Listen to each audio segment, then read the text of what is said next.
ቀን ድንግልናውን ያጣ ሰው እኮ ስንቱ ነው መሰላችሁ? በዚህ ቀን መስከር የተለማመደ ሰው እኮ ስንቱ ነው? በመንፈሳዊ በዓል ሰበብ ማለት ነው። ክርስቲያን ሆኖ ኦርቶዶክስ ሆኖ እስኪ ተመልከቱት። በእውነት ነውር አይደለም እንዴ?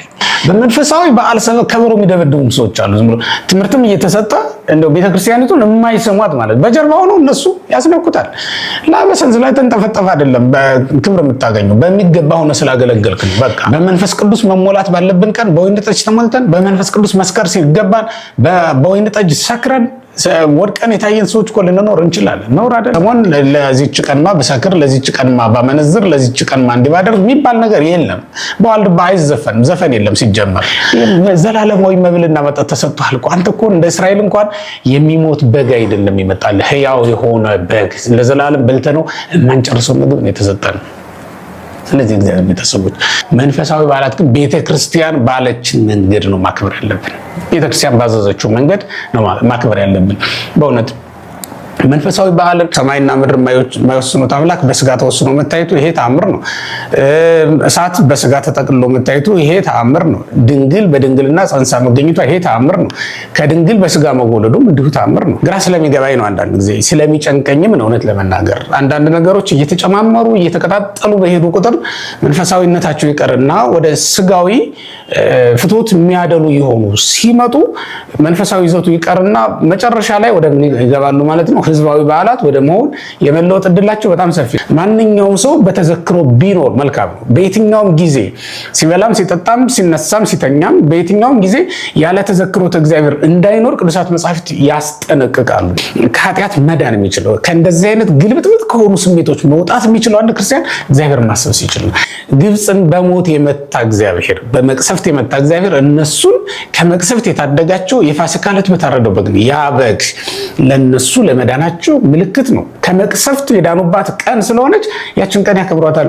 አብረን መከራቸውን እንሳተፋለን። መቃኔተ ስቃዩን እየተመለከተ በመጋዝ የተተረተረ ሐዋርያ አለ፣ በባህር የተጣለ አለ፣ ቆዳውን የተገፈፈም አለ፣ አንገቱን በሰይፍ የተቀላም አለ፣ በስደት የተጋዘ ቁልቁል የተሰቀለም ደግሞ አለ። መንፈሳዊያን በዓላትን ስናከብር ከበዓሉ የምናገኘውን ጸጋና በረከት እያሰብን እንጂ በበዓሉ ቀን የምናገኘው ስጋዊ ተድላና ደስታ በማሰብ እኮ አይደለም በዓል ለማክበር የምንወጣው። ስለምናርደው፣ ስለምናወራርደው፣ ስለምንጥለው ጠጅ፣ ስለምንጥለው ጋሬዳ ለምንድን ነው የምንጨነቀው? የእግዚአብሔር ቤተሰቦች ይሄ ነው በእውነት የመንፈሳዊ በዓላት አከባበራችን በዚህ መልኩ ነው መሆን ያለበት። ስነ ስርዓት በሚፈጸምበት ሰዓት ቤቱ ተኝቶ ያልቀረ ያ ስነ ስርዓት ያላመለጠው ሰው ማለት ነው። ያም ስላመለጠው ደግሞ ያዘነ የተጸጸተ ሰው ከኛ መካከል ስንት ሰው አለ? በእውነት ብዙዎቻችን ተኝተን አርፍደን በቃ ካህናቱ ባርከው ጨርሰው ከዛ በኋላ ጸሎቱም ትምህርቱም አብቅቶ ውሃ በሚረጭበት ሰዓት ጸበሉ በሚሰጥበት ሰዓት ምን መጣ ሰዎች አለ። በጨለማ ለሚኖር ህዝብ ታላቅ ብርሃን ወጣለት እያል ደስ ብሎን እንድናከብር እኮ ነው የእግዚአብሔር ቤተሰቦች። በጨለማ እንድናከብረው የታዘዘው እኮ ለዚህ ነው እንጂ ቸኩለን እኮ አይደለም። ለመብላት ቸኩለን ይመስላችኋል? መድኃኒት ተወልዶ ወደ ምድር ወርዶ እንዴት እኛ ልንተኛ እንችላለን? እግዚአብሔር በምድር ሰው በሰማይ በታየበት በዚያ ሰዓት እንዴት ልንተኛ እንችላለን? የጌታን በዓል እንደ ጌታ ስርዓት እንደ ጌታ ቃል ያከበረ ከኛ መካከል በዓል ነው። ዮሐንስ ሲያጠምቅ ክርስቶስ ደግሞ ሲጠመቅ በዓይነ ሕሊናው እየተመለከተ ይሄንን በዓል ያከበረ ከኛ መካከል ማን ነው? በእውነት ውሃው ሲፈላ እሳቱ ተጠምቋላ። እሳት ከስር ሆኖ የማይፈላ ውሃ ከየት ይገኛል? ይሁን በአብ በወልድ በመንፈስ ቅዱስ ስም እያመንኩና እየተማጸንኩ ጀምራለሁ። የተወደዳችሁና የተከበራችሁ የልዑል አምላክ የሕያው እግዚአብሔር ቤተሰቦች በያላችሁበት የእግዚአብሔር ሰላም ይድረሳችሁ እላለሁ። እንደምን ሰነበታችሁ? ጤና ይስጥልን። እንግዲህ ዛሬ ከበዓል ማግስት ነውና የተገናኘ ነው። ያለፈው የልደት የጥምቀት በዓል እንዴት አለፈ ማለት ፈልጋለሁ። ከዛ በተጨማሪም እንግዲህ መጪዎቹ ደግሞ በዓላት በዓለ ቅዱስ ጊዮርጊስ አለ፣ የቤታችን የቅድስት ድንግል ማርያም በዓለ ዕረፍት መታሰቢያም እንዲሁ አለ።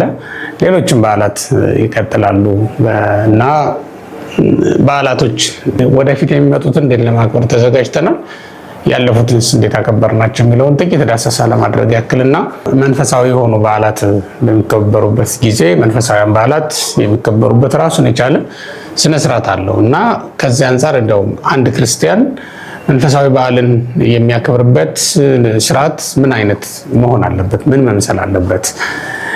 ከምናከብራቸው በዓላት የምናገኛቸው ነገሮች ምንድን ናቸው? ልናከብራቸው በምንነሳበት ጊዜ እንዴት ባለ ሁኔታ ማክበር አለብን የሚለውን ነገር ጥቂት አስተያየቶች ለመስጠት ያክል እና ከስርዓተ ቤተክርስቲያን አንጻር የሚጠበቅብንን እያደረግን ማክበር እንዳለብን ለማሳሰብ ያክል ነው ዛሬ ብቅ ያልኩት ማለት ነው። የአባቶቻችን አምላክ እግዚአብሔር ባከበርናችሁ በዓላት ሁሉ በረከተ ስጋን፣ በረከተ ነፍስን፣ በረከተ ሰማይን፣ በረከተ ምድርን እንዲያድለን ቅዱስ ፈቃዱ ይሆንልን። መንፈሳዊ በዓላት እንዴት ይከበራሉ? መንፈሳዊ በዓል እንግዲህ መንፈሳዊ በዓላት ብለን ስንናገር የጌታ በዓል አለ፣ የሰማዕታት በዓል አለ፣ የሐዋርያት በዓል አለ፣ እንዲሁም የቅዱሳንና የሌሎቹ እግዚአብሔር ያከበራቸው ሰዎች በዓል አለ ማለት ነው። የጌታ በዓላት የምንላቸው ከቀናት ዕለተ ሰንበት አለች። እንዲሁም ሌሎች የጌታ በዓላት ብለን የምንጠራቸውም ደግሞ አሉ። አበይትና ንዑሳን ብለን የምንጠራቸው የጌታችን የመድኃኒታችን የኢየሱስ ክርስቶስ በዓላትም አሉ ማለት ነው። አምላካችን እግዚአብሔር በዓልን በሚያደርጉ ሰዎች ይደሰታል፣ ወይም በዓል እንድናደርግለት አዞናል ማለት ነው። እግዚአብሔር ነፃ ሊያወጣቸው መልእክተኛ የላከላቸውን በግብፅ ይኖሩ የነበሩ ወገኖቹን ለምን እንደፈለጋቸው ለፈርዖን ሲያስተዋውቁ በዓል እንዲያከብሩልኝ በምድረ በዳ በዓል ያደርጉልኝ ዘንድ ሕዝቤን ልቀቅ ብሎ ነበር መልእክተኛ የላከው በኦሪት ዘጸአት ምዕራፍ 5 ቁጥር 1 ላይ እንደምንመለከተው። ስለዚህ እግዚአብሔር ሕዝብ የእግዚአብሔርን በዓል ያደርግ ዘንድ የተጠራ ሕዝብ ነው ማለት ነው። ነፃ የወጣ ሕዝብ ነፃ ከወጣ በኋላ ሊያደርገው የሚችለው ነገር ምንድን ነው ትሉኝ እንደሆነ የእግዚአብሔርን በዓል ማድረግ ነው። የእግዚአብሔር ሕዝብ እግዚአብሔር ወዳዘጋጀለት ከተማ ጉዞ ከመጀመሩ በፊት በመጀመሪያ ምን እንዳደረገ ታውቃላችሁ? የእግዚአብሔርን በዓል በነበረበት ስፍራ ላይ በማክበር ነው ጉዞ የተጀመረው ማለት ነው። ምክንያቱም እግዚአብሔር እኛን ከፈጠረን በኋላ ቀጥሎ ባለው ቀን ያደረገው ሲያደርግ ያየነው ነገር ምንድን ነው ትሉኝ እንደሆነ በዓል ማክበር ነው። ይህች ለእግዚአብሔር የተቀደሰች ቀን ናት ተብሎ እግዚአብሔር ያረፈባት ቀን የሰው ልጅ ከተፈጠረባት ማግስት ያለችው ዕለተ ሰንበት ወይም ደግሞ ዕለተ ቀዳም ብለን የምንጠራት ማለት ነው። ከሰባቱ ዕለታት ለይቶ እሷን አከበረ። በእሷም ላይ እግዚአብሔር እንዳረፈ እንመለከታለን ማለት ነው። ያንን ካየን እኛ ስራችንን ከምን መጀመር አለብን የሚለውን ለማስታወስ ያክል በኦሪት ዘጸአት ምዕራፍ 12 ላይ ያለውን መመልከት መልካም ነገር ነው። የፋሲካን በዓል በማክበር ነው እስራኤላውያን ጉዟቸውን የጀመሩት ወደ ተቀደሰችው ስፍራ ወደ እግዚአብሔር ሀገር። ያ ማለት በቃል ኪዳን እግዚአብሔር ለወዳጆቹ እና ላከበራቸው ሰዎች ወደ ሰጣቸው የተስፋ ምድር የመራቸውን ህዝቦች ጉዞ ያስጀመራቸው በዓል ማክበር ከቻሉ በኋላ ነው። በመጀመሪያ በዓል እንዲያከብሩ ነው ያደረጋቸው። ያም ለዘላለም መታሰቢያ ሆኖ እንዲቀጥልም እግዚአብሔር ስራ ተሰራላቸው በዛችው ቀን ማለት ነው። ኦሪት ዘጸአት ምዕራፍ 12 ቁጥር 14 ላይ ስንመለከት እንደምንረዳው ለመታሰቢያ እንዲሆን ያ ቀን እግዚአብሔር ስርዓት እንደሰራና ለሙሴም ያንኑ ቃል እንደነገረው መጽሐፍ ቅዱስ ይነግረን። ስለዚህ ያ በዓል በአንድ ቀን ብቻ አክብረውት ሊያልፉ የሚችሉ ሳይሆን ሁልጊዜ መታሰቢያ እንዲያደርጉት ነው የተነገራቸው እና ለልጅ ልጆቻቸውም ስርዓት ሆኖ እንዲቀጥል ነው የተደረገው ማለት ነው። ስለዚህ እግዚአብሔር ሕዝብ ምንጊዜም የእግዚአብሔርን በዓል ማክበር ልማዱ ነው ወይም ደግሞ ስርዓት ሆኖ ተሰርቶለታል ማለት ነው። በአዲስ ኪዳንም ልክ እንደዚያው አምላካችን መድኃኒታችን ኢየሱስ ክርስቶስም ወደ ምድር ከመጣ በኋላ ያንኑ ስርዓት ያከብር ነበረ። ከእናቱና ከዘመዶቹ ጋር ለበዓል ወደ ኢየሩሳሌም ይወጣ እንደነበረ በሉቃስ ወንጌል ምዕራፍ 2 ላይ ተጽፎ ስለምናነብ ማለት ነው። ለዚያውም በሌዋውያን ሕግ ያይደለ ራሱ ኢየሱስ ክርስቶስ በራሱ ስርዓት ይሄድ እንደነበረ። ምክንያቱም የሌዋውያን ሕግ ከ20 ዓመት በታች ስለማይፈቅድ ነው። በዓል ለማክበር አንድ ወንድ ልጅ ወደ ኢየሩሳሌም መውጣት የሚጠበቅበት በዓመት 3 ጊዜ የሚያከብሯቸውን በዓላት ለማክበር መውጣት የሚጠበቅበት ከ20 ዓመት በኋላ ነበር። ይህም በኦሪት ዘጸአት ምዕራፍ 23 ላይ ስንመለከት እግዚአብሔር በዓመት 3 ጊዜ በዓል እንዲያደርግለት ህዝቡን አዟል። እነዚያም በዓላት ለማክበር ከተለያዩ ከተሞች ይኖሩ የነበሩት ያን ጊዜ እስራኤል በዝሮት ስለነበረ ይኖሩ የነበሩት ከግሪክ የመጡ ነበሩ፣ ከሌላም ሀገር የመጡ ነበሩ። ከሮም እና ከትልልቅ ከተሞች ተበታትነው ይኖሩ ከነበሩበት በሶሪያም በሌላም ሀገሮች ይኖሩ ነበርና ከዛ ሁሉ ተሰብስበው መጥተው እግዚአብሔርን በዓል ያከብሩ ነበር እስራኤላውያን። ያንን የሚያከብሩትን በዓል ሲያከብሩ የተመረጠላቸው የተፈቀደላቸው የዕድሜ ክልል አለ። ኢየሱስ ክርስቶስ በ12 ዓመቱ ነበር በዓሉን ወጥቶ ያከበረው ማለት ነው። ከዚያን ጊዜ ጀምሮ በዓል ያከብር የነበረው መድኃኒታችን ኢየሱስ ክርስቶስ እስከ መስቀል ቀን ድረስ ማለት ነው፣ እስከ ቀራንዮ ድረስ በዓል በማክበር ላይ ነበር የተገኘው። ይህም በአይሁድ ስርዓት ነው ያንን ያከበረው እንጂ በአዲስ ኪዳኑ ስርዓት አይደለም ያንን ያደረገው። በአዲስ ኪዳን ስትሉኝ እንደሆነ በአዲስ ኪዳንማ ራሱ ኢየሱስ ክርስቶስ ረፍት ሆኖልናል፣ ወይም ደግሞ በዓል ሆኖ ተሰጥቶናል እኛ ማለት ነው። በዓል ሆኖ የተሰጠን አምላካችን መድኃኒታችን ኢየሱስ ክርስቶስን የምናስታውስባቸው ደግሞ እነዚህ የጠቀስናቸው 18 በዓላት 9ኙ ንዑሳን 9ኙ ደግሞ አበይት የምንላቸው በዓላት አሉን ማለት ነው። እነዚህ አምላካችን መድኃኒታችን ኢየሱስ ክርስቶስ ለድህነት ዓለም ወደ ምድር በመጣ ጊዜ ያደረጋቸውን ትልልቅ ስራዎች የምናስታውስባቸው 9ኙ በቀደመው ዘመን ከብሉይ ኪዳን ዘመን ጀምሮ አባቶቻችን የመዳንን ቀን በመጠበቅ ረገድ የሰሩትን ስራ የምናስታውስባቸው የጸለዩትን ጸሎት እያስታወስ ምን ዘምርባቸው ቀናት ናቸው። ለምሳሌ ብርሃን፣ ኖላዊ፣ ስብከት የምንላቸው እነዚህ በብሉይ ኪዳን አባቶቻችን የሚመጣውን ወልድ ዋህድን የሰበኩበትን ቀን እኛ ምን ብለን እናመሰግንበታለን? ወልዶ መድህን እንሰብክ እያል እንዘምርበታለን ማለት ነው። ያ ነቢያት የሰበኩ ዘነቢያት ሰበኩ ለነ እያል ነቢያት አስቀድመው በትንቢት የነገሩን አሁን ደግሞ ተወልዶ የተገለጠልን እያል ዛሬ በተወለደበት ዘመን ነውና የምንገኘው የቀደመውን በትንቢት የተነገረውን ስለሱ እያነሳን በተገለጠበት ዘመን ደግሞ እንዳለ ሰው ሆነን በዓሉን እናስታውሳለን፣ እናከብራለን ማለት ነው። ሌሎችንም በዓላት ልክ እንደዛው እያደረግን እናከብራለን። አሁን ካከበርናቸው በዓላት የጌታ በዓላት መካከል ጥምቀትና ልደት በዋናነት ይጠቀሳሉ። አበይት ከሚባሉት ነው ቁጥራቸው እነዚህ 9ኙ አበይት ከምንላቸው መካከል ጥምቀት፣ ልደት ይካተታሉ ማለት ነው። ቃና ዘገሊላ ከንዑሳኑ ነው የሚቆጠረው። ትናንት ያከበርነው ቃና ዘገሊላ ማለት ነው ከንዑሳን የጌታ በዓላት ይቆጠራል። ተአምር ማድረግ የጀመረበት ተብሎ በወንጌል ላይ የተጠቀሰው ማለት ነው እሱ ይጠቀሳል። ያ ማለት በወንጌል ከተጻፉ ተአምራት መካከል የመጀመሪያው ለማለት ነው እንጂ ጌታ ከተጸነሰበት ጊዜ ጀምሮ ተአምር ነው። እውነት ለመናገር ሰማይና ምድር የማይወስኑት አምላክ በስጋ ተወስኖ መታየቱ ይሄ ተአምር ነው። እሳት በስጋ ተጠቅልሎ መታየቱ ይሄ ተአምር ነው። ድንግል በድንግልና ጸንሳ መገኘቷ ይሄ ተአምር ነው። ከድንግል በስጋ መወለዱም እንዲሁ ተአምር ነው። በግዙፍ ስጋ በረቂቅ መንፈስ መወለድ ይሄ የሚገርም ተአምር ነው። ስለዚህ ከተጸነሰበት ጊዜ ጀምሮ ለኛ ተአምር ነው። ነገር ግን በወንጌል ተጽፎ ከሚገኙትና በተአምር ደረጃ ወዝንቱ ቀዳሜ ተአምር ብለው ሐዋርያት ከነገሩ መካከል ይህንን የመጀመሪያ ብለን እናከብረዋለን። ይህም ከንዑሳን በዓላት መካከል የምንቆጥረው ነው ማለት ነው። ይህንን አሁን የዘረዘርኩላችሁ እንደው በሐዲስ ኪዳንም ያሉትን በዓላት እንደው ጥቂት ለማስታወስ ያክል ብዬ ነው እንጂ እኔ ግን ትኩረት የማደርገው መንፈሳዊ በዓላትን እንዴት እናክብራቸው የሚለው ላይ ነው። ግራ ስለሚገባኝ ነው፣ አንዳንድ ጊዜ ስለሚጨንቀኝም ነው። እውነት ለመናገር አንዳንድ ነገሮች እየተጨማመሩ እየተቀጣጠሉ በሄዱ ቁጥር መንፈሳዊነታቸው ይቀርና ወደ ስጋዊ ፍትወት የሚያደሉ የሆኑ ሲመጡ መንፈሳዊ ይዘቱ ይቀርና መጨረሻ ላይ ወደ ይገባሉ ማለት ነው። ህዝባዊ በዓላት ወደ መሆን የመለወጥ እድላቸው በጣም ሰፊ ነው። የቤተክርስቲያን የመሆን እድላቸው እያነሰ እንደሚመጣ ስለምገምት ነው ይህንን መናገር የምፈልገው ማለት ነው።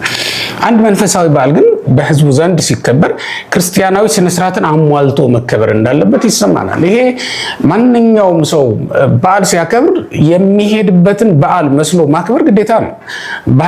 በባህል የምናከብራቸው ህዝባዊ በዓላት ሊኖሩ ይችላሉ። በፖለቲካዊ ስርዓት ደግሞ እንዲሁም የሚከበሩ በዓላት ሊኖሩ ይችላሉ። በልዩ ልዩ መንገድ የሚከበሩ በዓላት አሉ። በቀደመው ዘመን የጣዖት በዓላት ነበሩ፣ ህዝባዊ በዓላት እንዲሁ ነበሩ። ልዩ ልዩ በዓላት ነበሩ እኮ በቀደመው ዘመን ማለት ነው። ይሄ ራሱን ችሎ በዓሉን መስሎ ነው ማንኛውም አክባሪ የሚያከብረው። በባህል ያሉ ስርዓቶች ብዙ ጊዜ ራሳቸውን የማስጠበቅ ልምድ አላቸው። አለባበሳቸውን ያስጠብቃሉ። የበዓሉን ኩነት እንዲሁ በዓሉን እንዴት ባለ ኩነት መከበር እንዳለበት የሚያስጠብቁበት ሁኔታ በጣም ጥብቅ ነው። ብዙ ጊዜ የባህል በዓላትን አይታችሁ ከሆነ የአካባቢ የማህበረሰብ በዓላትን አይታችሁ ከሆነ ማህበረሰቡ እነዚያን ጠብቆ በስነ ቃል ሊሆን ይችላል፣ ባለባበስ ሊሆን ይችላል፣ በድርጊት ሊሆን ይችላል።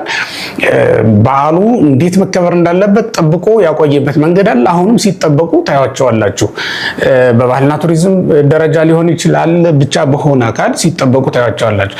መንፈሳዊያን በዓላት ላይ ግን ሁሉም የየራሱን ነገር ሲጨምር እየተመለከትን ነው። ድንበር አልባ እየሆን ነው።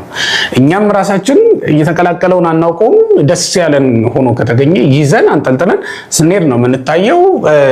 የሆነ አካል ደግሞ አስቦበት የሚሆን ሳያስብበት ጨምሮብን የሚሄድ የሆነ ነገር አለ። ስለዚህ መንፈሳዊ በዓልን በምናከብርበት ጊዜ እንዴት ሆነን ማክበር አለብን የሚለውን ነገር በመጀመሪያ መንፈሳዊ በዓላት ጥቅማቸው ምንድን ነው የሚለውን ነገር መንፈሳዊ በዓል ጥቅሙ ምንድን ነው ካላችሁ የመጀመሪያው መታሰቢያ ነው።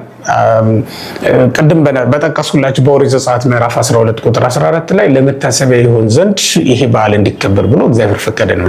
ምንድነው የምናስብበት ካላችሁኝ ሁለት ነገር እናስታውሳበታለን፣ በትንሹ ማለት ነው። ሁለት ነገር እናስታውስበት እንችላለን። የመጀመሪያው እግዚአብሔር ነው በዚያ በዓል የሚታወስበት። ምክንያቱም ያ በዓል የእግዚአብሔር በዓል ስለሆነ እግዚአብሔርን በዚያ ቀን እናስታውስበታለን ማለት ነው። እግዚአብሔርን የምናስብባቸውን ኩነቶች ደግሞ ማብዛት መቻላችን ከኃጢአት ነፃ የመውጣት እድላችን ሰፊ ያደርግልናል ማለት ነው። ማንኛውም ሰው በተዘክሮ ቢኖር መልካም ነው። በየትኛውም ጊዜ ሲበላም ሲጠጣም ሲነሳም ሲተኛም በየትኛውም ጊዜ ያለ ተዘክሮት እግዚአብሔር እንዳይኖር ቅዱሳት መጻሕፍት ያስጠነቅቃሉ። ምክንያቱም ከተዘክሮት እግዚአብሔር ውጭ የሚኖር ማንኛውም ሰው ለኃጢአት የመጋለጥ እድሉ በጣም ሰፊ ስለሚሆን ስራ ፈት ያደርገዋል፣ ዲያብሎስ ይጠጋዋል። ያለ ተዘክሮት እግዚአብሔር የሚኖርን ሰው ማለት ነው። ያለ እግዚአብሔርን ባለማሰብ ውስጥ የሚኖር ማንኛውም ሰው ቂምን፣ በቀልን፣ ተንኮልን፣ ክፋትን፣ ጥላቻን የማሰብ እድሉ በጣም ሰፊ ነው የሚሆነው። ምክንያቱም ገበሬ የሌላትን መሬት እስኪ ተመልከቷት። ገበሬዋ የረሳት መሬት እኮ አረም ይበቅልባታል አይደል እንዴ? እንክርዳድ ይዘራባታል። ማንም እንደፈለገ ይወጣባታል፣ ይወርድባታል። አጥር የላት፣ ቅጥር የላት፣ ጠባቂ የላት፣ እህል አይበቅልባት። ገበሬ የላትማ። እግዚአብሔር የሌላትን ነፍስ ልክ እንደዛው ናት። ከእግዚአብሔር እይታዎች ከእግዚአብሔር ረድኤት ውጭ የሆነች ነፍስም ልክ እንደዛው ናት። ዲያብሎስ ይመላለስባታል፣ የወደደውንም ዘር ያበቅልባታል። ለዚህም እኮ ነው ከእግዚአብሔር እይታ ውጭ ስንሆን ወይም ከተዘክሮት እግዚአብሔር ውጭ ስንሆን ብዙ ጊዜ አይታችሁ ከሆነ ስሜታችን ራሱ አንድ አይነት አይደለም፣ ይለዋወጣል። አሁን ስሜቱ የሚለዋወጥ ሰው አይታችሁ ከሆነ አንድ ጊዜ ትዕግስተኛ ሆኖ ታገኙታላችሁ፣ ሌላ ጊዜ ደግሞ ቆጦ ሆኖ ታገኙታላችሁ፣ ሌላ ጊዜ ዘማውያንን ሲጸይፍ ታዩታላችሁ፣ ሌላ ጊዜ ደግሞ እሱ ራሱ ያንን ሲያደርገው ታዩታላችሁ። እና ለምንድን ነው እንደዚያ የሚለዋወጠው ትሉኝ እንደሆነ ገበሬ የሌላት መሬት አገኝቶ ዲያብሎስ እንደፈለገ የፈለገው ነገር እየዘራባት ስለሆነ ነው። ልብ በሉና በደንብ ተመልከቱት ክርስቲያኖች። ዲያብሎስ የወደደውን ዘር ይዘራባት። ዛሬ እንክርዳዱን ነገ ደግሞ ስንዴውን፣ ዛሬ በቆሎውን ነገ ደግሞ ጤፉን ቢዘራባት ገበሬ የሌላት መሬት ከሆነች ባለቤት የሌላት መሬት ከሆነች ማን ሊቆጣጠራት ማን ሊደርስላት ይችላል? ስለዚህ ክርስቲያኖች አንድ ሰው ስሜቱ የሚለው ራሳችን ብንሆን አሁን ይህን መልእክት እየሰማችሁ ያላችሁ ሁላችሁ እናንተም ብትሆኑ ስሜታችሁ በየጊዜው በየደቂቃው የሚለዋወጥባችሁ ከሆነ ዲያብሎስ ክፉኛ ተጠግቷቸዋል ማለት ነው። መዳኛው መንገድ ምን እንደሆነ ታውቃላችሁ? በተዘክሮት እግዚአብሔር መኖር ነው። እግዚአብሔር እኔን ይወደኛል፣ እግዚአብሔር የኔ ባለቤት ነው፣ እግዚአብሔር የነፍሴ ጌታዋ ብሎ ማሰብ አለበት አንድ ክርስቲያንና ለእግዚአብሔር እንድትገዛ አብሮኝ ነው ያለው እግዚአብሔር ብሎ ማሰብ አለበት ሁልጊዜ ማለት ነውና ከኃጢአት መዳን የሚችለው ከእንደዚህ አይነት ግልብጥብጥ ከሆኑ ስሜቶች መውጣት የሚችለው አንድ ክርስቲያን እግዚአብሔርን ማሰብ ሲችል ነው። እነዚህ በዓላት ደግሞ እግዚአብሔርን ለማሰብ በጣም አስፈላጊ ነገሮች ናቸው። እግዚአብሔርን ለማሰብ በጣም አስፈላጊ ነገሮች ስለሆኑ ይህን ማድረግ ይጠበቅብናል ማለት ነው። በዓላትን ማክበር ይጠበቅብናል ማለት ነው። በበዓላት ቀን በእውነት ማን ነው አሁን የጥምቀት ስንሄድ በቃ ቤተክርስቲያን እንሄዳለን፣ ስለ ክርስቶስ እንማራለን፣ ክርስቶስ እናስታውሳለን። በዓይነ ሕሊናችን የተጠመቀውን ክርስቶስን ዮሐንስ ሲያጠምቀው ክርስቶስ ደግሞ ከታች ሆኖ ሲጠመቅን የልዑሉን ከታች መሆን የትሑቱን ደግሞ ከላይ መሆን እየተመለከትን እንደነቃለን አይደል እንዴ? ዮርዳኖስ መሸሻዋንና በዚያ ቀን የተደረጉ ነገሮችን በሙሉ እያዳመጥን እየሰማን እንውላለን ማለት ነው። ያ እኛን ይቀድሰናል እና እግዚአብሔር የምናስብባቸው ቀናት ስለሆኑ በዓላትን ማክበር ይጠበቅብናል። ይህ አንዱ ነገር ነው ከምናስብባቸው ደግሞ መታሰቢያ ይሁኑ ተብሎ ከተሰራባቸው ምክንያት አንዱ። ሁለተኛው ደግሞ እግዚአብሔር በዛ ቀን ለእኛ ያደረገውን ነገር የምናስታውስበት ነው። ለምሳሌ እስራኤል የፋሲካን በዓል ሲያከብሩ ምን ማለታቸው ነው? ከፈርዖን እጅ ያዳናቸው፣ ግብፅን አስለቅቆ ለርስታቸው ያበቃቸው፣ ከግብፅ አፈለሳቸው፣ በርስታቸው ላይ ደግሞ አምጥቶ ተከላቸው። ግብፅ የስደት ምድራቸው ነበረች። የሚኖሩባት ሀገር ኢየሩሳሌም ደግሞ የቃል ኪዳን ምድራቸው ናት። ከስደት ሀገር ወደ ቤታቸው የመለሳቸውን እግዚአብሔርን ያስታውሱበታል ማለት ነው። በዚያውም ላይ ግብፅን በሞት የመታ እግዚአብሔር፣ በመቅሰፍት የመታ እግዚአብሔር እነሱን ከመቅሰፍት የታደጋቸው የፋሲካ ዕለት በታረደው በግ፣ ያ በግ ለነሱ ለመዳናቸው ምልክት ነው። ከመቅሰፍት የዳኑባት ቀን ስለሆነች ያችን ቀን ያከብሯታል ማለት ነው። ዛሬ በዚህ ምድር ላይ በተለያዩ ዓለማት የነፃነት ቀን ብለው የሚያከብሩ ሀገራት አሉ። በእኛ ሀገር የድል በዓል እንደምናከብረው ሁሉ ማለት ነው፣ የአድዋ በዓልን የድል በዓል ብለን እንደምናከብረው ሁሉ በሌሎች ሀገራት ደግሞ የነፃነት ቀን በሰለጠኑ ዓለማት ሳይቀር ይከበራል። ምዕራባውያንን ጨምሮ ማለት ነው የነፃነት ቀን ብለው ያከብራሉ። አሁን ይሄ የሚከበረው ለምንድን ነው ካላችሁ በባርነት ውስጥ ነበር። ከዚህች ቀን ጀምሮ ግን ነፃነት ተሰጠን፣ ነፃነት አገኘን ብለው ነው የሚያከብሩት አይደል? መንፈሳዊ በዓልም ልክ እንደዛው እስራኤል የነፃነታቸው ቀን እንደሆነ ያከብሩታል። ዛሬ የምናከብራቸው መንፈሳዊ በዓላት ነው። አሁን ጥምቀትን አከበርናል። በጥምቀቱ ምን ስላገኘን ነው? መንፈሳዊ ልደትን ስላገኘን አይደል? ጌታ ጥምቀትን የመሰረተልን እኛ ከእግዚአብሔር በመንፈስ እንድንወለድ ስለፈለገ ነው። በልደቱ እንደሰታለን፣ በልደቱም እናከብራለን። ለምን? እግዚአብሔር እኛን መስሎ ወደ ዓለም የመጣበት ቀን ነው። እግዚአብሔር ወደ ዓለም ከመጣ እኛ ወደሱ መሄዳችን የማይቀር ጉዳይ እንደሆነ እናስባለን። በዚህ ደስ ይለናል። ወደኛ የመጣው እኮ እኛን ወደ አንተ ልትወስደን ነው። ወደኛ የመጣው እኮ እረኛ እንደሌላቸው በጎች ጠፍተን ተቅበዝበዝ ስላገኘህን ነው ተመስገን ለማለት ያንን በዓል እናከብራለን ማለት ነው። እረኛችን ሲመጣልን ደስ ይለናል። በጎች የእረኛቸውን ድምፅ ሲሰሙ ወደ እረኛቸው እንደሚሰበሰቡት ማለት ነው። ተኩላ የሚያሯሩጣቸው በጎች እረኛቸውን ያገኙ እንደሆነ ከተኩላፍ ያድናቸዋልና በእረኛቸው ይጽናኑበታል። እረኛቸውን ተጠግተው ይቆማሉ ማለት ነው።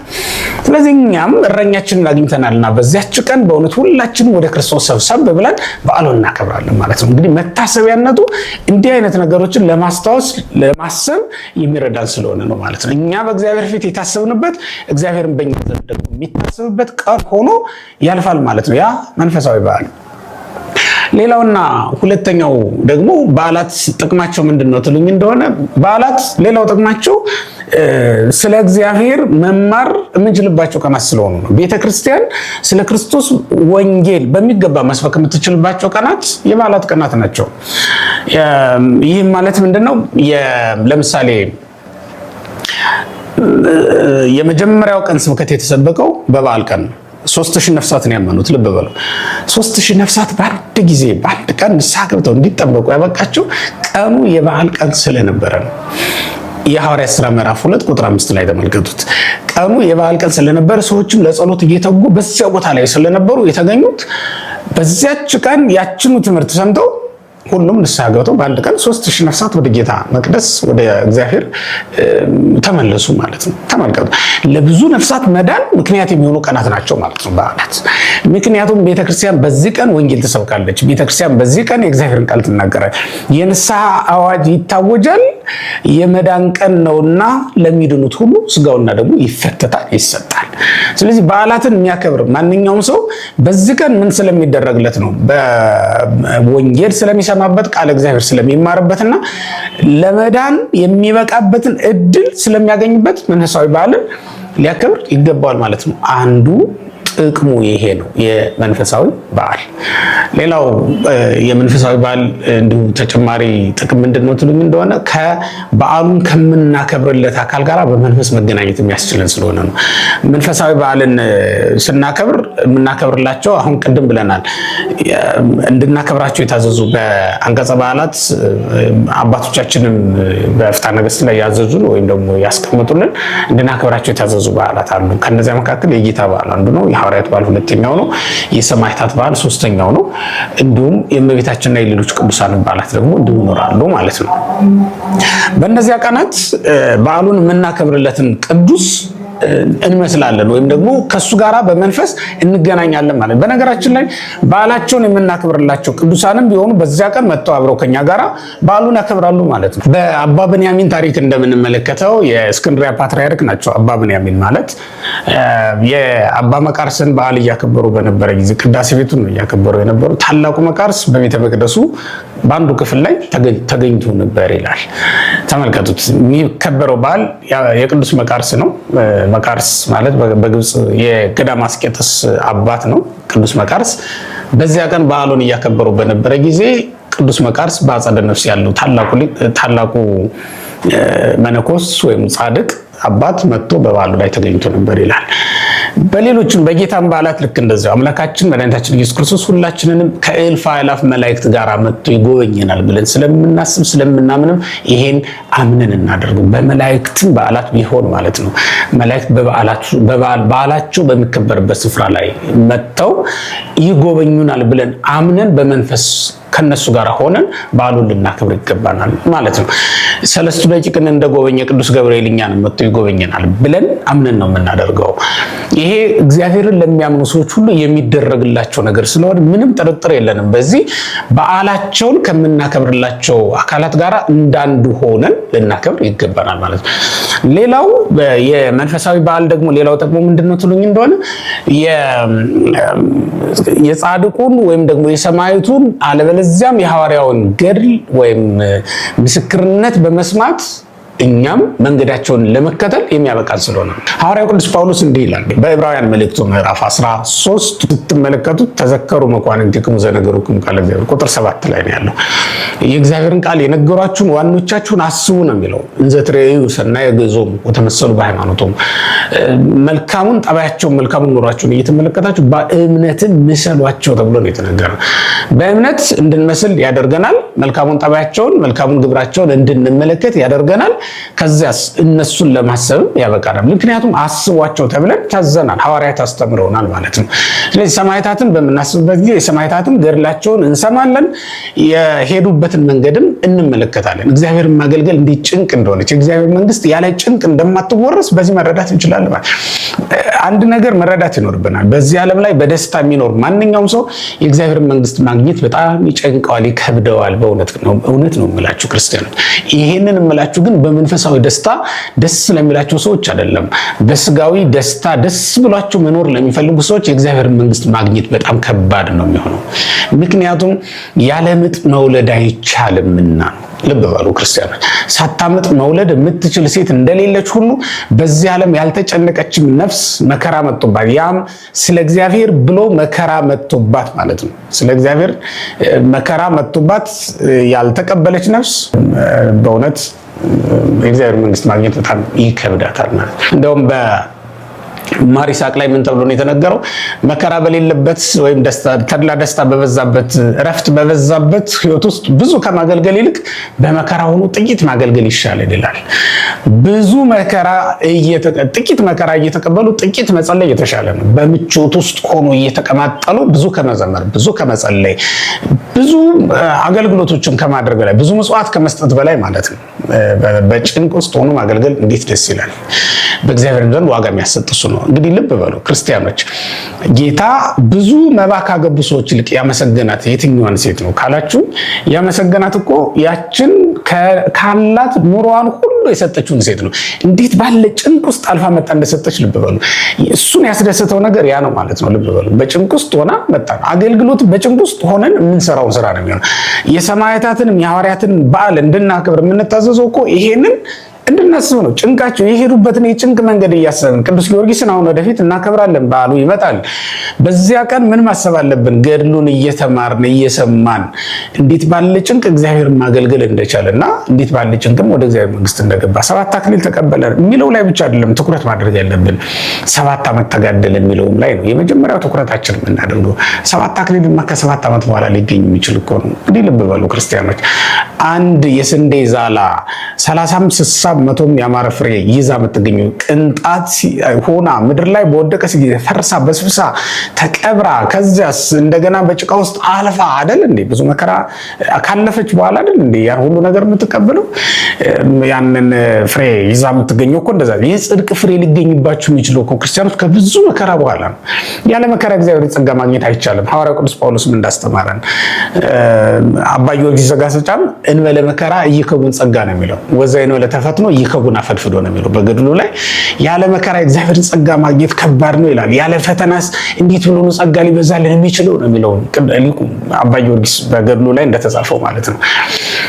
ስለዚህ ያለ መከራ እግዚአብሔርን ጸጋ ማግኘት በጣም ከባድ ስለሚሆን የሰማዕታትን በዓል ስናከብር አብረን መከራቸውን እንሳተፋለን። መቃኔተ ስቃዩን እየተመለከተ በመጋዝ የተተረተረ ሐዋርያ አለ፣ በባህር የተጣለ አለ፣ ቆዳውን የተገፈፈም አለ፣ አንገቱን በሰይፍ የተቀላም አለ፣ በስደት የተጋዘ ቁልቁል የተሰቀለም ደግሞ ደግሞ አለ። እንደዚያ ባለ መከራ ውስጥ ያለፉትን የእግዚአብሔር አገልጋዮች በሙሉ እየተመለከትን ክርስቶስን እንዴት ባለ መንገድ እንደመሰሉት እንመለከታለን። ክርስቶስን በደስታው አይደለም በመከራው ስለመሰሉት ነው በደስታው የመሰሉት።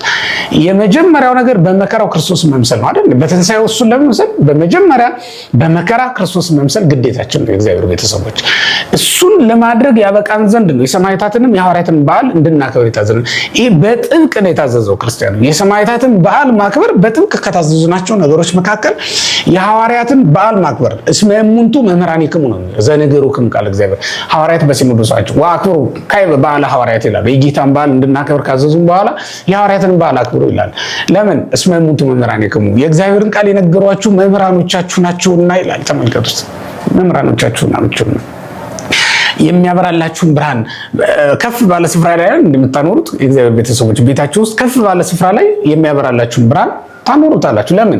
ብርሃኑ ቤታችሁን በሙሉ ይሞላው ዘንድ። አንድ ስርቻ ላይ ዝቅ ካለ ስፍራ ላይ ብታስቀምጡት ብርሃኑ እየጠበበ እያነሰ ቤታችሁ በጨለማ እየተሞላ ይሄዳል ማለት ነው። የሰማዕታትንም የሐዋርያትንም በዓል ስናከብርና ከፍ አድርገን ስናከብራቸው እኮ መብራቶቻችን ስለሆኑ ነው። ልብ በሉ እግዚአብሔር ቤተሰቦች፣ መቅረዙን ከፍ ካለ ስፍራ ላይ ያኖርከው እንደሆነ ብርሃኑ ቤትህን ይሞላዋል። መቅረዙ ሐዋርያት ናቸው። ብርሃኑ ደግሞ ላያቸው ላይ ያለው ኢየሱስ ክርስቶስን በእነሱ አድሮ ያለው እና በእነሱ ላይ ያደረው ክርስቶስ ሕይወታችንን ያበራት ዘንድ እኛም መቅረዙ የሆኑትን የብርሃኑ የክርስቶስ መገኛ የሆኑትን ሰማዕታትን ሐዋርያትን ከፍ አድርገን እናከብራቸዋለን ማለት ነው። ስለዚህ ስናከብር ከምናገኛቸው ጥቅሞች መካከል አንዱ መከራቸውን መሳተፍና መንገዳቸውን መከተል እንዲያስችለን ሆነን መገኘት ነው። እንግዲህ በዓላቸውን ስናከብር ከምናገኛቸው ጥቅሞች መካከል ነው። ይሄንን ካልኳችሁ እንዴት አድርገን እናክብር ነው በዓሉ? በእውነት አንዳንዴ ክርስቲያኖች የክርስቲያን በዓል እያከበር እንደ አሕዛብ ማክበር የለብን። ይሄ ማለት በመብል በመጠጥና በጭፈራ በዘፈን በዳንኪራ የሚከበል መንፈሳዊ በዓል በፍጹም የላትም ቤተክርስቲያኒቱ። በዓል በምን ይከበራል? በመዝሙር ይከበራል። በዓል በምን ይከበራል? እግዚአብሔርን በማሰብ ይከበራል። በዓል በምን ይከበራል? መንፈሳዊ በዓል እንዴት ይከበራል ካላችሁ እግዚአብሔርን በፍጹም እርጋታ ውስጥ ሆነን መንፈሳዊ በዓላትን ልናከብር በፍጹም ይገባናል ማለት ነው።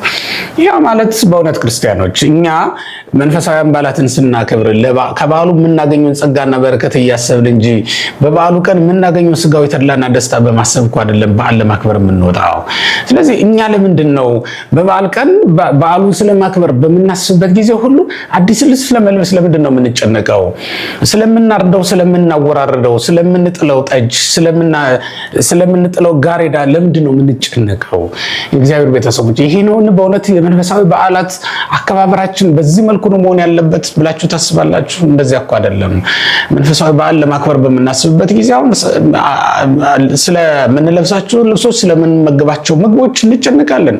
ወይም ስለምንጠራቸው ባልንጀሮቻችን፣ ባልደረቦቻችን ልንጨነቅ እንችላለን። መች ነው በእውነት የእግዚአብሔርን ጸጋ ለብሰን በዓላትን የምናከብረው? መች ነው ነዳያንን ጠርተን በዓል የምናከብረው? መች ነው ከእግዚአብሔር ጋር በመንፈስ ተገናኝተን በዓላችንን የምናከብረው? መንፈሳዊ በዓላትን በመንፈሳዊ ስነ ስርዓት ማክበር የምንጀምረው መች ነው? በእውነት የጥምቀት ዕለታውን ሂዱ የተማረ ስንት ሰው ነው? በእውነት ሰው ሊኖር ይችላል፣ ግን በመጀመሪያ ስለ ጥምቀቱ በዓል ንገሩን ብሎ የተማረ ሰው ስንት ይሆን? ሂዶ በመጠመቂያው ስፍራ ደስ ብሎት ውሃ የተረጨ እንዲሁም መዋኘት የሚቻልባቸው ቦታዎች ከሆኑ ደግሞ ገብቶ የዋኘ ሰው ሊኖር ይችላል። ግን አስቀድሞ ጸበሉ በሚባረክበት ሰዓት መጥቶ አብሮ በጸሎት ቆሞ ክርስቶስን በማሰብ በዚያ ሰዓት ለጸሎት እኮ ውሃውን ለመባረክ ካህናቱ በሚቆሙበት ጊዜ ሲጸልዩ አብሮ የቆመ ሰው እኮ ክርስቶስ ሊጠመቅ በዮሐንስ ፊት ቆሞ ከዮሐንስ ጋር ሲነጋገር የነበረበትን ሰዓት እያስታወሰ እኮ ነው የሚቆሙ። ልብ በሉ። ያችን ሰዓት ነው የምትመስለው። ክርስቶስ ከዮሐንስ ጋር ማቴዎስ 3:13-16 ያለው ነው ስንመለከት ዮሐንስና ኢየሱስ ክርስቶስ ሲነጋገሩ ነበር አይደል? ያችን ሰዓት እኮ ነው የሚያስታውሰው። ካህናቱ እዚያ የሚሰጡት አገልግሎት፣ በውሃው ዳር ላይ ቆመው የሚያደርጉት አገልግሎት በጠቅላላ ያንን የሚያስታውሰው። ስለዚህ ያ ስነ ስርዓት በሚፈጸምበት ሰዓት ቤቱ ተኝቶ ያልቀረ ያ ስነ ስርዓት ያላመለጠው ሰው ማለት ነው። ያም ስላመለጠው ደግሞ ያዘነ የተጸጸተ ሰው ከኛ መካከል ስንት ሰው አለ? በእውነት ብዙዎቻችን ተኝተን አርፍደን በቃ ካህናቱ ባርከው ጨርሰው ከዛ በኋላ ጸሎቱም ትምህርቱም አብቅቶ ውሃ በሚረጭበት ሰዓት ጸበሉ በሚሰጥበት ሰዓት ምን መጣ ሰዎች አለ። ምን ማለት ነው? በእውነት ክርስቲያኖች ቤተክርስቲያኒቱ እንዴት ጥንቅቅ አድርጋ ስርዓቱን እንደሰራችሁ ተመልከቱት። የበዓሉን ስናከብር አብረን በበዓሉ ዕለት ልናስባቸው የሚገቡ ነገሮችን ማሰብ እንድንችል ነው። ሰዓቱን ራሱ ሳትለውጥ ያደረገችው ስርዓቱን ተመልከቱት። የጥምቀት፣ የልደት፣ የትንሣኤ ሰዓታቱ ራሱ አይቀየሩም። በተከናወኑባችሁ ሰዓታት ለምሳሌ የልደት ቅዳሴ ለምንድን ነው እኩለ ሌሊት የምንቀድሰው ከተባለ ጌታ የተወለደበትን ያንን ሰዓት መለወጥ ስለማትፈልግ ነው ቤተክርስቲያን። ለምን ስሜቱ ራሳችን እኛ ወደ ቤተልሔም እንደሄዱት እንደ ሰብአ ሰገል ሆነ እንድናከብር ነው የሚፈለገው። በቤተልሔም ጌታ በተወለደበት ሰዓት ሌሊት ነበረ፣ ጨለማ ነበረ፣ በግርግም ተጥሎ ነው የነበረው አይደል እንዴ? ፀሐይ ባልነበረችበት ሰዓት የወጣው ፀሐይ ኢየሱስ ክርስቶስን እያሰብን እውነተኛው ፀሐይ አሁን ወጣልን። በቀን ከሚወጣው ፀሐይ ይልቅ እኛን የሚያበራን የሚያደምቀን ፀሐይ አሁን ወጣልን። የምንሞቀው ነፍሳችንን የሚያሞቃት ፀሐይ አሁን ወጣልን እያል በደስታ እንድናከብር እኮ ነው። በጨለማ ውስጥ ሆነን በጨለማ ለሚኖር ሕዝብ ታላቅ ብርሃን ወጣለት እያል ደስ ብሎን እንድናከብር እኮ ነው። የእግዚአብሔር ቤተሰቦች በጨለማ እንድናከብረው የታዘዘው እኮ ለዚህ ነው እንጂ ቸኩለን እኮ አይደለም። ለመብላት ቸኩለን ይመስላችኋል እንዴ? አይደለም። በኩለ ሌሊት ተነስተን የምናመሰግነው መስዋዕት የምንሰዋው እኮ በዚያው ሰዓት ስሜቱ እንዳለ ቤተልሔም እንዳለን እንዲሰማን እኮ ነው። ድንግሊቱ የወለደችበት ሰዓት ያ ነው። እኩለ ሌሊት ላይ እረኞች የዘመሩበት ሰዓት ያ ነው። ከእረኞች መካከል እንዳንዱ ሆነ እንድታከብሩ ነው። በእውነት በዚያ ሰዓት ይሄ በዓል እንዲከበር ይሄ ስነ ስርዓት እንዲከወን የታዘዘለት ግን ተኝቶ የሚያደርግ ክርስቲያን አለ። በእውነት በጣም ነው የሚያሳዝነው። ድንግሊቱ ወልዳ በዚያ ሰዓት የወለደችውን ድንግል ለማየት ይሄ ተአምር እንኳን ጠርቶን አንመጣም። በእውነት መላእክት ከሰማይ ወርደው እነሆ ታላቅ የሆነ የምስራች እነግራችኋለሁ ዓለሙን ሁሉ የሚያድነው መድኃኒት ተወልዶላችኋል እያሉ መድኃኒት ተወልዶ ወደ ምድር ወርዶ እንዴት እኛ ልንተኛ እንችላለን? እግዚአብሔር በምድር ሰው በሰማይ በታየበት በዚያ ሰዓት እንዴት ልንተኛ እንችላለን? በእውነት ክርስቲያኖች መላእክት በምድር የሰው ልጆች ደግሞ በሰማይ ተገኝተው በዘመሩበት መላእክት ከሰው ልጆች ጋር አብረው በተነጋገሩበት የሰው ልጆችም ከመላእክት ጋር አብረው በዘመሩበት በዚያች ሌሊት እንዴት ይተኛል? ክርስቲያኖች በጥምቀትም ዕለት ልክ እንደዛው ዮርዳኖስ በእሳት ታጥራ ተከባ መሄጃው ጠፍቶባት ተጨንቃ ዮርዳኖስ ቆማ ከሁለት ተከፍላ እስኪ ልብ በሉ። በኢያሱ ዘመን አልነበርንም። የቃል ኪዳኑን ታቦት የተሸከሙ ካህናት እግሮቻቸው በነኩት ጊዜ ውሃው ሲቆም እኛ አልነበርንም። ዛሬ ግን በኢየሱስ ክርስቶስ ዘመን ሁላችንም አለን። ምክንያቱም እኛ ክርስቶስ ማለት ትናንትም ዛሬም ያው ነው። ክርስቶስ ዛሬ እንደተወለደ አድርገን ነው የምናከብረው። እንዳለፈ ቀን አንቆጥረውም። ክርስቶስ ዛሬ እንደተጠመቀ አድርገን ነው የምናከብረው። እንዳለፈ ቀን አድርገን አይደለም የምንቆጥረው። ተመልከቱት። እንደ ኢያሱ እንደ እስራኤል ዘመን የሚያልፍ ታሪክ አይደለም ያለው። ክርስቶስ ያደረገው ነገር ሁልጊዜ ሕያው ሆኖ የሚኖር ነው። በክርስቶስ ዘንድ ትናንት ዛሬ ነገ የሚባል ቀን የለም። ዛሬ ነው ሁልጊዜ። ምክንያቱም ዮም ብሂል ወትረ ብሂል ይላል ቅዱስ ዮሐንስ አፈወርቅ ስለ ልደተ ክርስቶስ ሲናገር ሁልጊዜ ዮም እያልን እንድናከብራት ነው የሚነግረን። ስለዚህ በእውነት ሁልጊዜ ዮም ነው። በቃ ሁልጊዜ ነገ የሌለው ቀን ነው ክርስቶስ ያለው። እና አብረን በዚያ ሰዓት በኢያሱ ዘመን ያልተገኘ እንደመታደል ሆኖ አልተገኘንም። ውሃው ሲከፈል አላየንም። ዛሬ ግን እንዴት በእውነት ዮርዳኖስ ስትከፈል ለማየት አንሄድም? እንዴት ተኝተን ልናድር እንችላለን? በእውነት የኃጢአት ባህር በተከፈለበት ዘመን ላይ እኛ መሻገር እንዴት ያቀተናል? ስለዚህ በዚያ ሰዓት እንድናከብር የታዘው ጥምቀቱም ትንሣኤውም ልክ እንደዚያው እኩለ ሌሊት ላይ ተነስተን ነው የምንቀድሰው። መስዋዕት የምንሰዋው የምንቆርበው በዚያ ሰዓት ነው። ተመልከቱት፣ ሰዓቱ ራሱ አልተቀየረም። ይሄ የሆነበት ደግሞ ምክንያት በዕለቱ በሰዓቱ በቦታው ተገኝተን ሁላችንም እንድንሳተፍ ስለሚፈለግ ነው። ማን ነው እንዲህ ባለ ሁኔታ ያከበረ? ይሄንን በዓል እንዲህ ባለ መንገድ ያከበረ ማን ነው? በእውነት እንዲህ ባለ መንፈሳዊ ስርዓት ያከበረ ከእናንተ መካከል ማን ነው? በእውነት እግዚአብሔር በሚወደው በሚፈቅደው መንገድ በዓሉን ያከበረ ማን ነው? በዘፈን በጭፈራ በዓሉን ያላከበረ፣ በዓሉን ያልታደመ ሰው በዓል ያከበርኩ መስሎት በዘፈን በጭፈራ በዳንኪራ ያከበረ ሰው ሁሉ ለውጥም እስኪል ድረስ እስክስታውን እያወረደ በዓል ያከበርኩ መስሎት የተመለሰ ስንት ሰው አለ መሰላችሁ? በእውነት እግዚአብሔር በምድር ሰው በሰማይ ሆኖ እያየ እየተደነቀ ያከበረ ማን ነው? በእውነት የጌታን በዓል እንደ ጌታ ስርዓት እንደ ጌታ ቃል ያከበረ ከኛ መካከል ማን ነው? ዮሐንስ ሲያጠምቅ ክርስቶስ ደግሞ ሲጠመቅ በዓይነ ሕሊናው እየተመለከተ ይህንን በዓል ያከበረ ከኛ መካከል ማን ነው? በእውነት ውሃው ሲፈላ እሳቱ ተጠምቋላ። እሳት ከስር ሆኖ የማይፈላ ውሃ ከየት ይገኛል? ፈልሁ ማያት ሊበርሱ አይደለም? ውሆቹ በላዩ ላይ ፍልቅ ፍልቅ እያሉ ይታዩ ነበር ይላል። እሳቱ ሲጠመቅ ልብ በሉት። ውሃው ደግሞ ላዩ ላይ ይፈላል። ይሄ ድንቅ ተአምር ለማየት ወደ ዮርዳኖስ የመጣ ማን ነው? አብ በሰማይ ሆኖ የምወደው ልጅ ይሄ ነው ብሎ ሲናገር በአይነ ህሊናው እየተመለከተ በእዝነ ነፍሱ እየሰማ ይሄንን ቃል ይሄን ምስክርነት እየሰማ ያከበረ ከእናንተ መካከል እንዲህ ባለ ሁኔታ ያከበረ ማን ነው? መንፈስ ቅዱስ ሲወርድ አይታችሁታል። በርግብ አምሳል በላዩ ላይ ሲቀመጥበት አይታችሁታል። የባህሪ አምላክነቱን ሲመሰክርለት ተመልክታችሁታል።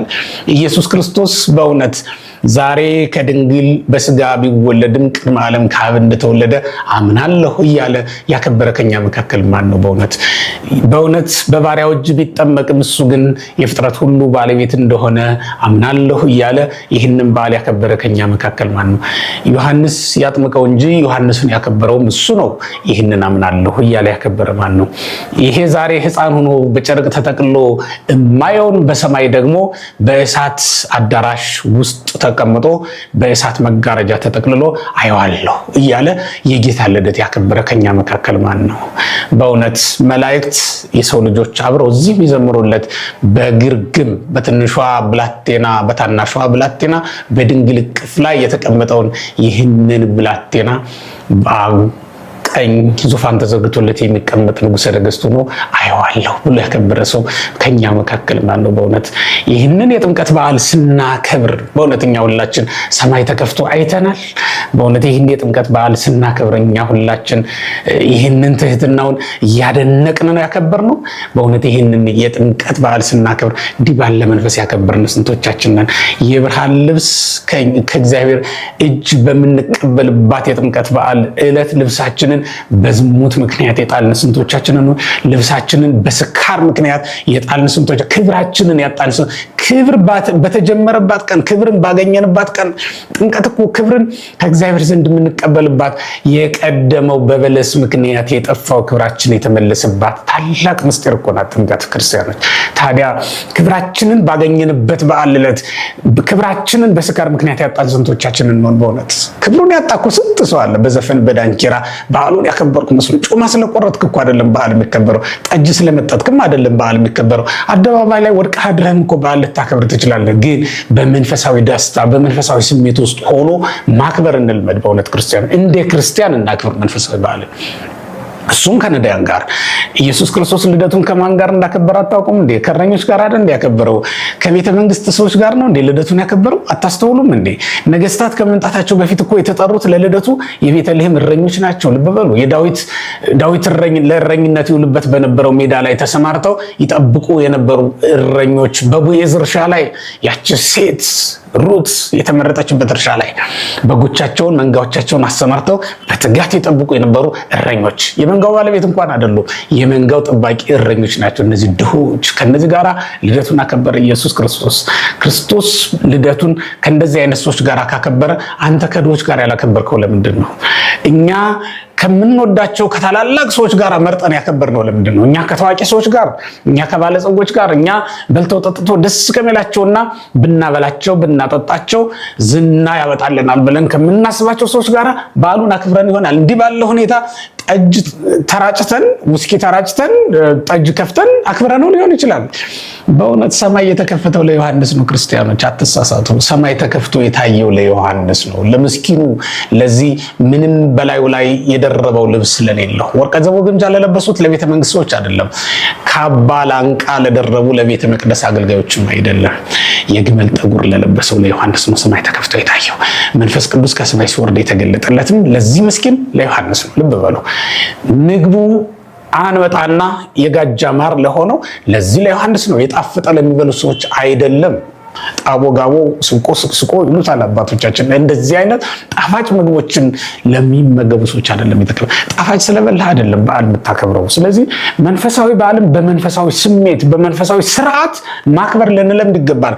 ስነ ስርዓት እናድርግ። በእውነት ስነ ስርዓት አድርገን ነው ማክበር ያለብን። ይህንን የምላችሁ ግን እየተጨማመሩ የመጡ ክፉ ልማዶች ቤተክርስቲያናችንን እያጥለቀለቋት ስለመጡ ነው። እያጥለቀለ ሆታውም ምልልታውም ቃል እግዚአብሔር መሆን አለበት። አሁን በምን ልናመካኝ እንችላለን? መዝሙራቱ እንደ ቅዱስ ያሬድ ዘመን በግዕዝ ብቻ አይደሉም። መዝሙራቱ እንደ ቅዱስ ያሬድ ዘመን ረጋ ያሉ ብቻ አይደሉም። ፈጠን ያሉ መዝሙራትም አሉ። እንደው በደንብ ከበሮ ይዘን እየዘለልን እንኳን እናክብር ብንል ልናከብርባቸው የምንችላቸው በዓላት መዝሙራት በሚገባ በየቋንቋችን ነው ያሉት። አሁን በምን ልናመካኝ እንችላለን? ታዲያ ይህን ጭፈራው መች ነው የምንተወው? ታዲያ መች ነው ወንድሜ ይህን ትተህ መንፈሳዊ በዓልን በመንፈሳዊ ስነ ስርዓት ልታከብር የወሰንከው መቼ ነው? በእውነት በዚህ ቀን ወደ ሴት ትመለከታለህ? በእውነት መንፈስ ቅዱስን በምታይበት ቀን በዚህ ቀን ሴት ትከተላለህ? በእውነት ኢየሱስ ክርስቶስን ተከትለህ ገዳም በምትገባበት ቀን ከሱ ጋር አብረህ ገነት በምትገባበት ቀን በዚህ ቀን በእውነት ሰማይ ተከፍቶ የተከፈተ ስጋ ቤት ፍለጋ ትሄዳለህ። የተከፈተ መጠጥ ቤት ፍለጋ ትሄዳለህ። የተከፈተውን ሰማይ ገብተህ በዚያ መቅደስ ውስጥ በተከፈተው ሰማይ ውስጥ ገብተህ በሰማይ ያለውን አባትህን እንደማገልገል እንደማመስገን የተከፈተ መጠጥ ቤት ፍለጋ ትኳትናለህ፣ ትባዝናለህ። ሌሊት አንተ የት ነው የነበርከው? ክርስቶስ እየተጠመቀ በነበረባት በዚያች ሌሊት ክርስቶስ ወደ መጠመቂያው ስፍራ ሲወርድ አንተ ግን የወረድከው ወደ ሌላ ስፍራ ነበረ። እንዲህ ነው በዓላትን የምናከብረው። በእውነት እንዲህ ነው በዓላትን የምናከብረው። ማክበር ያለብን ዮሐንስ ነው የዘፈነው? ሰብአ ሰገል ናቸው የዘፈኑት ወይስ እረኞች ናቸው የዘፈኑት? ማን ነው ሲዘፍን ያየነው? በእውነት መንፈሳዊ በዓልን እንዲህ ባለ ሁኔታ የምናከብረው እስከ መቼ ድረስ ነው? ማን ነው እንዲህ ባለ ሁኔታ ያከበረው? እንደ መላእክት ባለ ስርዓት ማን ነው እንዲህ ባለ መንገድ ያከበረው? እንደ ዮሐንስ መጥምቅ ሰማይ ሲከፈት እያየ መንፈስ ቅዱስ ሲወርድ እየተመለከተ አብ በደመና ሆኖ የምወደው ልጄ ይህ ነው እያለ ሲናገር የአብን ድምፅ እየሰማ እንዲህ ባለ ስነ ስርዓት መንፈሳዊ በዓልን ያከበረ ከእናንተ መካከል ማን ነው? እግዚአብሔር ቤተሰቦች ማን ነው ከኛ መካከል ልደቱን እንደ ሰብአ ሰገል ሆኖ ያከበረው? እጅ መንሻውን በክርስቶስ ፊት ይዞ ቀርቦ ሳጥኑን ከፍቶ ወድቆ እየሰገደ የልደቱን በዓል ያከበረ ማን ነው? ከኛ መካከል ማን ነው የጌታን በዓል ከድሆች ጋር ያከበረው? ድሃ ሆኖ ለመጣው ለክርስቶስ በእውነት ከባለጸጎች ጋር ሆነን ነው እንደምናከብርለት በዓል።